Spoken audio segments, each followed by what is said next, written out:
Шаршайсың, қиналасың, өкпелейсің, түңілесің. Өміріңде сондай қиын сәттер болады. Айналаңдағы жақын деген адамдарың, сенген адамдарың өзгере бастайды. Жылдар бойы жоспар құрып, жасаған істерің бір сәтте жоғала бастайды.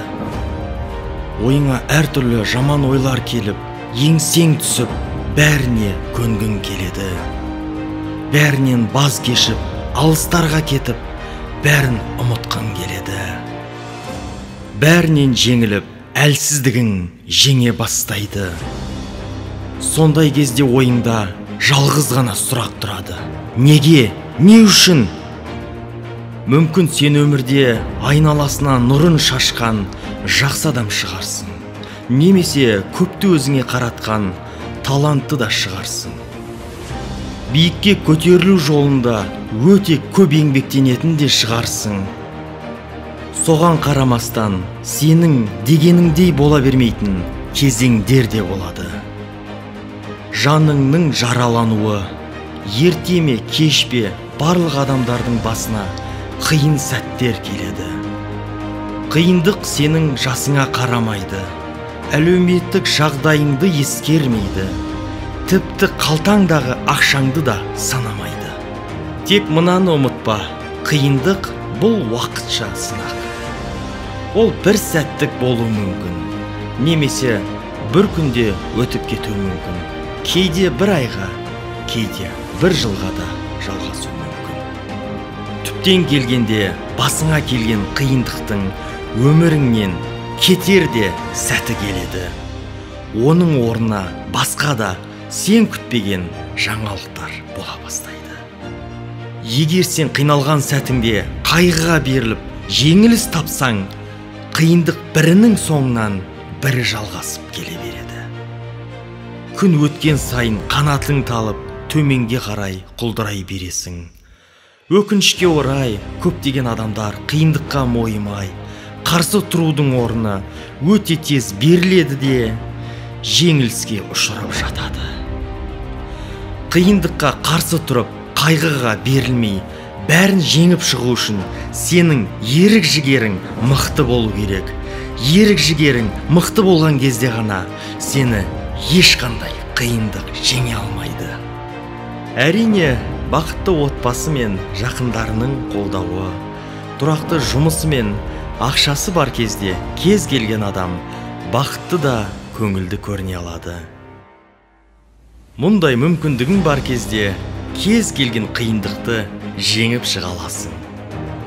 Ал адамдар аяқтан шалып, өте төмен құлдырай бастаған кезіңде сенің ерік жігерің сынала бастайды. Дәл сол сәтте саған батылдық қажет болады. Қиындыққа қарсы тұрып, бәрін басынан бастау үшін саған сенім мен батылдық қажет болады. Біз көп жағдайда басымызға келген қиындықтың себебін білмей аласұрамыз. Осы қиындықтарсыз-ақ мақсатыма қол жеткізсем болмас па еді дейміз. Осы сәтсіздіктерсіз-ақ тәжірибе жинап, арманымды жүзеге асыруға болмас па еді дейміз тағы да. Сәтсіздіктер мен қиындықтардың бізге неге келгенін түсінгіміз келмей, неге маған ғана қиындықтар келе береді деп шағым айтамыз. Шағым айту, өкпелеу, берілу. Жоқ, сен өзіңдегі бар күш жігеріңді, сенімің мен батылдығыңды жинап, сәтсіздіктер мен қиындықтарыңды жеңіп шығуға міндеттісің. Сонда бәрін жеңіп шыққанда сен бұл сынақтың саған не себептен берілгенін түсінесің. Ең бастысы сен жеңілмеуге тиіссің. Мүмкін сен білікті дәрігер шығарсың, мүмкін елге белгілі актер шығарсың, немесе атағы шыққан әнші боларсың. Қандай жағдай болмасын, сен бастаған ісіңді жарты жолда қалдырып кету үшін туылмағансың.